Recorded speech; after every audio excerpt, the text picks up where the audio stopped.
Okay, so Scott Quigg is fighting Yoandris Salinas this weekend. It's for the World WBA Super Bantamweight title. Um, I think this guy could be tricky. I've taken a look at him. When you look at his record, he's the type of guy you just can't tell how good he actually is. You're not sure how dangerous he's going to be, because he's relatively inexperienced. You've got to bear in mind this guy is, he's 20-0 undefeated, around 61% with the KOs, so he shows he's got a bit of power there. But he's not really been fighting, elite opposition, and uh, he's never gone 12 rounds. I think the most he's gone was his last fight, and that was a 10-round decision. Um, so, in my opinion, he's going up against a guy here in Scott Quigg who's more experienced than he is. But then, this is where you have to go and look at some tapes. You have to look at this guy and see what exactly does he bring to the table. What is his record not showing? What's his style? He's I think he's Cuban, fighting out of Miami. As far as I know, he is an orthodox stance fighter. He's tricky. I looked at this guy and instantly I saw a lot of bending at the waist, in defence, which makes him difficult to hit. He's quite good with his reflexes in defence as well. He holds sort of like a cross arm guard in a way, almost. He's just got that tricky sort of style. He's quite difficult to land on with clean punches, and I think early in the fight it's something Quigg's going to find a bit tricky and a bit difficult perhaps. Also, his main weapons in attack. He's got a pretty good jab. Okay, he's got relatively good hand speed, Salinas, and he's got a pretty good jab. The main weapon I think for him in this fight, and something that I really would advise that Quigg really watch out for and be cautious of in this fight, is the right hand. I think that's where mainly where his power comes from.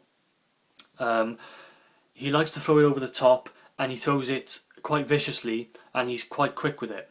And if you're not careful and you get caught off guard, you can see it's the type of punch that can do some damage, and possibly stop you. It could be lights out. So it's something that Quigg really needs to watch for in this fight, is that. Quigg mustn't get frustrated if he struggles to land on Salinas. Salinas seems to me the type of guy, particularly early in fights, he can be quite taunting and quite he can tease you.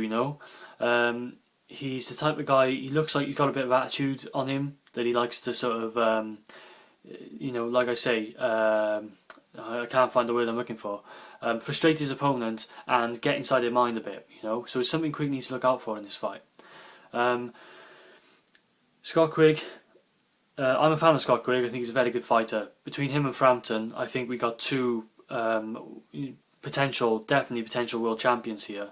Quigg here is fighting for this world championship, and he's at world level now. I think Frampton is basically on the same level. Those two guys are very good fighters, and I think we should be very proud that they're from the UK and they're representing the UK, because I think in the future we're going to see that they are really, true world contenders. I think they really have that ability. I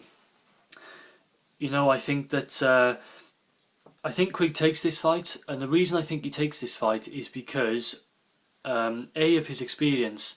He's only had 26 fights, but I think he's fought higher class and high level of opposition than Salinas. But one thing I noticed, you can be fooled. You look at the Salinas early in a fight, and he looks tricky. He looks energetic. He looks like he's able to counter you. He looks like he's able to. He's on the front foot. He looks dangerous. But then you forward in and you look at him later in the fight, and by the 9th round of his last fight, possibly earlier, he was gassing. He started to tire. He lost his shape.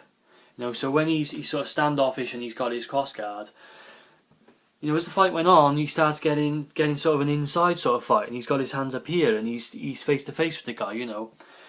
That type of thing shows me a fighter losing his shape with fatigue, and I think there's a stamina issue going later into the fight.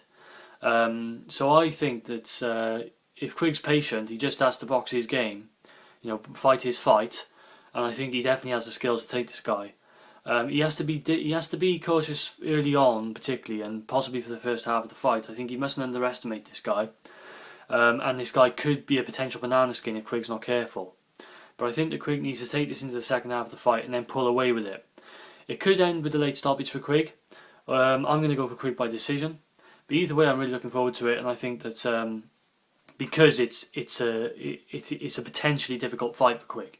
This is a guy who, it is difficult to tell, but I would guess he's not going to be a pushover. He's not going to be like just get dominated completely by Quigg and not pose some sort of test. But this is boxing, I could be wrong. Anyway, let me know what you guys think. I'm going with Quigg by decision. I hope I've given maybe a bit more thought into the type of fighter that Salinas is and the type of challenger or type of opponent that he is. So thanks for watching. This is BoxPred, and I'm out.